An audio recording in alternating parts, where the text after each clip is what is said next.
Hey everyone, welcome to my channel. My name's Amanda. There's Watson giving himself a little bath. He wasn't originally in the frame. I had it up higher, but I mean, he's so cute. Anyway, thank you for clicking and welcome to my channel. This is mostly a vlog of my late autism and ADHD diagnosis. And today I want to talk, I've talked about it here and there, but I don't think I've done a whole video on it. I might have for my other channel, which I'm going to talk about that too a little bit, but I don't think I have for this channel. And I, along with autism and ADHD, also have a memory disorder. So I've now put up quite a few videos on this channel, and I don't always remember exactly everything I've talked about in all of them. And even just scrolling through like the thumbnails and stuff doesn't always trigger what was everything that was talked about in the video. So unless it was like a main topic, I just won't be able to remember. But I'm making this the main topic of this video. And the thing is, I'm always getting new followers. So thank you for subscribing if you're new, and if you're old, if you've been around with me from the beginning, I really appreciate that. But yeah, sometimes it's good to revisit topics because every time I talk about something, I've learned so much in the past little year about being neurodivergent and just what that means in general. So as I'm progressing, this is what I like to say, I'm learning out loud with you guys. I'm learning as I go and vlogging off the cuff. You know, I don't rehearse my videos. I just kind of talk from my heart. And so today I want to talk about skill regression. I know I've mentioned that a little bit in the past, like I said, and I even have a video titled skill regression, but I don't think I've gone into that much depth about it. It's a hard topic to actually talk about, honestly, because when you when you start to notice that you've had skill regressions in certain areas of your life, and you know you're in your 40s and these aren't things that really should be happening to a 40-year-old, it is frustrating. It can be scary, especially if you aren't hearing about it from other people who are going through a similar thing, and you aren't understanding why things that used to be able to do very easily are now hard for you. And I'm not a medical professional. I am a late diagnosed autistic person, like I said. And so I'm just talking from my real live lived experience, and what I have learned. The way that I understand it as of now in this part of my journey is that basically, as a undiagnosed autistic person, your brain creates a mask that helps you navigate neurotypical society, and it helps you blend in, and it helps you appear neurotypical. It's called the autistic mask in the community, and it takes so much brain power to keep that mask going, especially for people like me who I didn't even know I was masked. So in a way, I was even masking for myself. I did not have any idea that the things that I was doing and choosing were not my natural expression. It was things that my brain picked up patterns and mimicked other people, and created ways of being that it thought that I should be. For instance, it modeled, oh, you need to be a good girl. So what society's definition of a good girl was, what everything that I did ran through that as a mask. And the choices and stuff that I made were based on society as a whole, making sure that I was a good little girl. My mask always put other people's comfort ahead of my own, because if other people are happy and content, then that means that I can be safe because they're not really concerned about me because they're happy, right?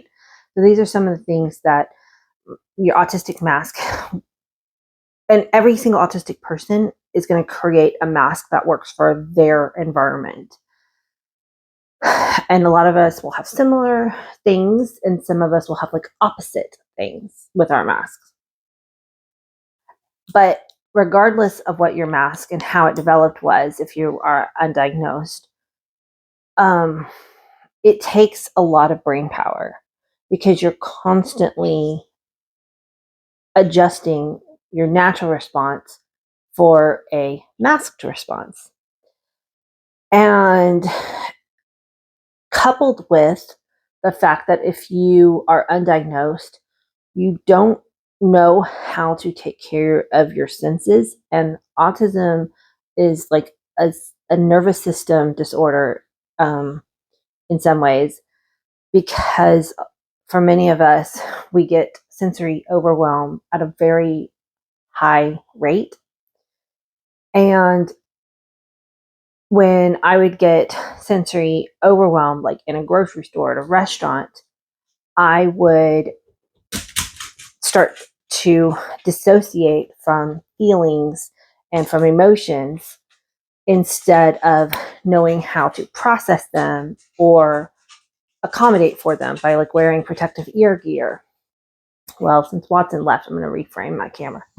And when you aren't protecting your senses and you're spending time dissociating from your feelings and you're not taking time to process or taking time to recover from sensory overwhelm, that also, again, contributes to your brain being in a constant high stress level. And anybody, like doctors, please don't knock over my tripod, Watson. Okay, he's coming back. Anybody who knows that if a human being stays in high levels of stress for too long, their cortisol levels get all messed up and different hormones and stuff that I don't understand, it can actually cause your brain to rewire. You can go into brain fog. Your brain chemistry actually changes because staying in high level stress is it's just not good. Your brain isn't meant to be stressed for that long. And so that's when you'll hit what is called autistic burnout. And a lot of doctors don't even know to look for this. They don't know how to diagnose for it. Many people who hit autistic burnout get misdiagnosed with just depression because it often will mimic depression because you just feel like you can't do anything. You have brain fog. There's a lot of symptoms that are very similar to depression. But many times depression meds won't help because it's not actually depression. It's a different chemical thing happening in the brain.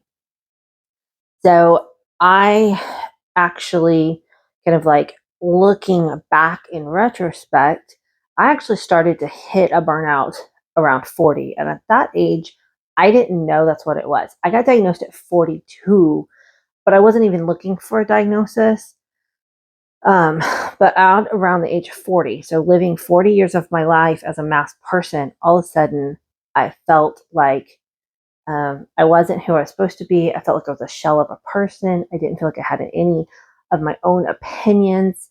I felt like I couldn't say what I wanted to say deep down inside because my brain wouldn't even let me. Like it wouldn't let words come out of my mouth that wasn't with my mask. It felt very unsafe. Like, and again, none of this was at a conscious level. It just was like what was happening kind of in the background. And all of a sudden around 40, I just started to shut down in different ways. Again, I have a memory disorder, so it's hard for me to actually, I just turned 44 earlier this month. And so it's hard for me to kind of like remember all the details, especially with all the brain fog added to the lifelong memory disorder. But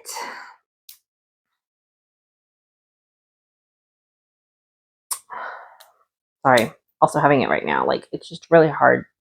I'm still in burnout. Burnout can take months to years to recover from, especially, if you've been 40 years masking.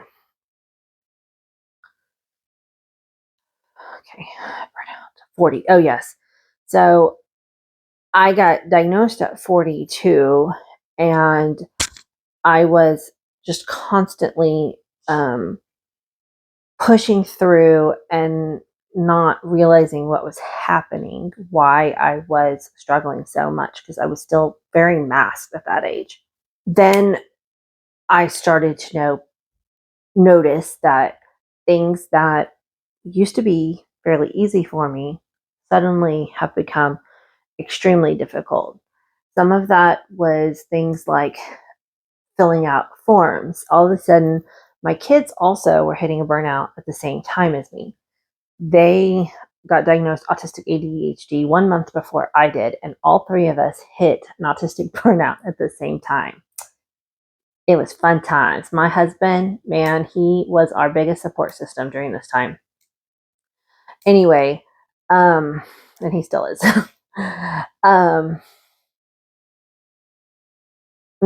Fidgeting because like my brain is like, I have these thoughts and I'm just trying to get them out in the right order.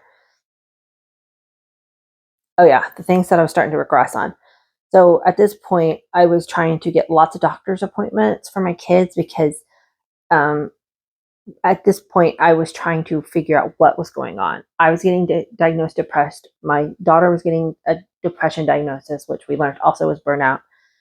But I was going to see lots of doctors, and I'm like, no, this isn't right. This isn't the right fit. This medicine's not working. So I was going in and out of all these doctors' offices, and I was having to fill out all these new patient forms. And like, forms are usually really easy, but all of a sudden now I'm looking at these questions, and I'm like, I don't know what this is asking. What is this asking? What do you want? Like, used to, I'd be able to look at a form and I knew what the person was kind of pointing to, but all of a sudden now my brain is just so tired that I can't make sense of like the questions that they're asking. And I was having to get a lot more help filling out forms. And that included forms like with the DMV, and like I was trying to fill out a passport form, and I'm like, I don't even know what this is asking. I still haven't got my passport because every time I pull up the website, I get so overwhelmed and confused, I just shut it down. So these things used to be easy for me, and now they are something that I really struggle with, and it's just kind of bizarre to me. Like, it's not something that it's hard to even explain why it's hard. But the biggest one has been my regression in the kitchen, and that one's hard because cooking has been one of my special interests since I was a kid. Before I even knew about autism, before I knew anything, like I have been like the cook of the family. I have been the person who loved cooking and food. I was a big foodie. I loved talking about food. And I had a food blog at one time when blogging was really big. And people would come to me and ask me for advice on recipes and how do you do this and how do you do that. And then at 40, ironically, because again, it was right when my mask was cracking open. And I was like, what do I want to do with my life? Like, I felt like I wasn't going anywhere. And this is common for women in their 40s to just, or even men too, kind of like a midlife crisis, but not, because it was an autistic crisis. Because I had been masking for so long that I literally felt like I had no personality other than like I was a homeschool mom, and I love to cook. Woohoo. So I'm like, well, I'm going to turn my love of cooking into a YouTube channel. So that's how the Neurospicy Mama came about. Now, originally, I started it. I knew I had aphantasia, which is a neurodivergency, and my memory disorder, which is a neurodivergency. But I called the cooking channel Dit Dot for other, like that was just a nickname from other times, from other, like has nothing to do with anything, just Dit Dot. And after I got diagnosed with autism and ADHD, I rebranded to the Neurospicy Mama because at that point, I was still, my cooking channel was still going strong.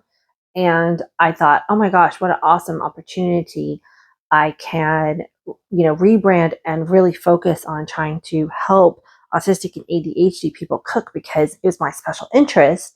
So I know how to do it, but I know a lot of autistic and ADHD people really struggle with food sensory issues, with what to eat, how to cook, how to follow recipes, and since I understand all of those things and I understand cooking, perfect. But then it was like I hit a wall. All of a sudden, in the kitchen, the place that I felt the most comfortable, I could no longer manage my ingredients. Um, a struggle that many ADHD people have. All of a sudden, food was spoiling. I would forget chicken was in the refrigerator. I would plan my menu planning skills went out the window. Like I had been menu planning for years on a very consistent basis. And then suddenly I just would make a menu plan and it just wouldn't work. Like my planning skills and like my executive functioning skills of like what was happening in our daily life weren't matching up. Um, I was burning food. I was over seasoning food. I was under seasoning food. I was not planning my dishes at the right time. So I was always really good at making sure that the main dish and the side dishes and everything came out at the same time and everything was hot and finished at the same time. And now it's like, okay, here's the chicken, but the peas finished 20 minutes ago, so they're ice cold and I'm trying to reheat them. And then, so just timing of dishes is something that all of a sudden I just can't do anymore. Over the last year, my skills in the kitchen have just declined drastically. And it's hard because, like I said, it was such a huge part of who I identified with. And now I'm left with, if I'm not that, who am I? And I am leaning into and loving and embracing being a disability advocate because that is something I also always wanted to be ever since I was a teenager. I just didn't have a way or know how to do it, how to make that a reality in this world. Um, and so it was just kind of like always a back burner. It was kind of like an ally. Like I would stand up for the disabled person. If I saw them having issues, I would always like make sure if I saw a disabled person in the store who looked like they needed assistance, approaching them with kindness and, just like these little things in my life. I've always been there for the disabled community, but just always kind of a back burner thing. And now I really want to jump in full force, starting with just this YouTube channel, my TikTok and like Instagram and stuff. But after my hopefully, if I can get myself to a place of recovery where my brain fog and I don't know if my skill regression. So some people can heal from skill regression. They relearn the skills. Some people have to relearn in a new way, I've heard. But I've lost just most of my interest for cooking. A lot of autistic people have a special interest for their entire life. I feel like my special interest of cooking is just gone. Like I don't enjoy cooking anymore. And it's like a big gaping hole in who I was. It took months for me to even admit that or realize it. And I know that it doesn't have to be all or nothing, but like as an autistic person, black and white thinking is a common trait. And it's like, I used to love cooking. Now I feel like I'm just like pendulum swung the other way and absolutely hate it. Obviously, I still need to be able to cook to live or eat at some level. And I'm thankful that I do have still enough ability to do that where I am still cooking, our family dinners. I'm using HelloFresh kits as an accommodation. Those have been a lifesaver as far as the meal planning goes and having like all the ingredients together. So I've been using those a couple times a week just to kind of help. Um, and then I've tried to simplify my meals. Otherwise, I'm not doing these like fancy things that I used to do. And just, again, learning a new approach to cooking and food in my life, right? So as far as the Neurospicy Mama, like, I don't want that YouTube channel to end. I really think that there is a need for autistic and ADHD people to have people who can teach them how to cook. And I have heard that there's some cookbooks geared towards it, and there may or may not be some other YouTubers doing it. I'm not sure. But,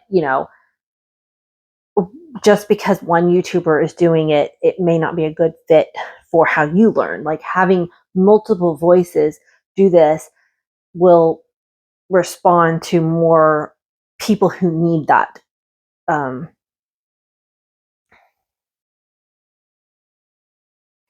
skill, I guess. Can't think of the right word.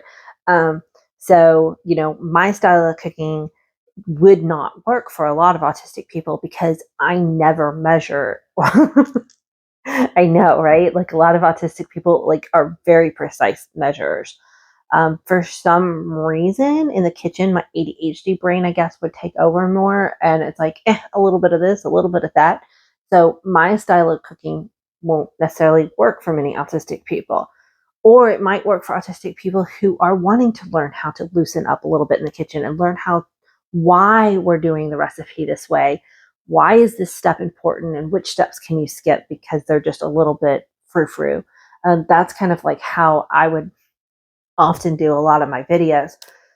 But another YouTuber might take the autistic approach and show, more of the measuring. And so there's always a need for more voices, on a topic like that. But so I don't want that channel to end. Right now, I don't have the capabilities. Like, filming takes a lot of effort if you're filming and cooking at the same time. And right now, I'm struggling to literally just cook. I can't. I like cooking and filming has been extremely hard. I have only been putting out one video every month or every other month right now. So again, I don't know what the future of that channel is going to be. Um, I think it's been around now for like 3.5 years, 3 years. I don't remember when I started it. Memory disorder.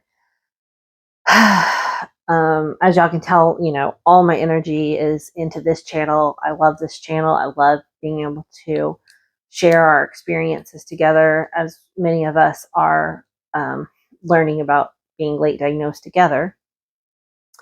But I just wanted to talk a little bit more about that regression because it is hard to understand, I think, for people on the outside who aren't going through regression. If all of a sudden, you know, people in my life are like, Amanda used to be able to do this. Why can't you do this anymore? And it's like, I just can't. My brain, the connections and the wiring, I don't know, the sciencey of my brain, chemistry is literally changing, and it doesn't function the way that it used to. And that's the only answer I can give. And I just need to spend time in recovery. And I've had the last couple of weeks, I've had another surge of burnout where I'm feeling like I'm having little mild panic attacks throughout the day. I'm having to remind myself to breathe more often because I'll be taking these just shallow breaths. And then all of a sudden I'll take a big breath and it's like I can almost just feel my brain being like, "Ooh, oxygen. Yay, this is good stuff." So, yeah, just working through it with y'all guys. All right, well, I'm going to wrap up this video. I did want to show this is Storm, which is a jelly cat I got for my birthday from my husband. You know, one of the things that my diagnosis gave me, I think, was the permission to just buy the things or ask for the things in my life that make my brain happy. Like, before, my mask would be like, "Oh, that's for children. You shouldn't want or like stuffed animals." But there's high quality stuffed animals I've been buying, Jellycat and Squishmallow, and they just make me so happy when I see this guy sitting on my couch. He's just so cute. And yeah, giving myself permission to be who I was always supposed to be. All right, guys, until the next one, thank you for listening. Bye.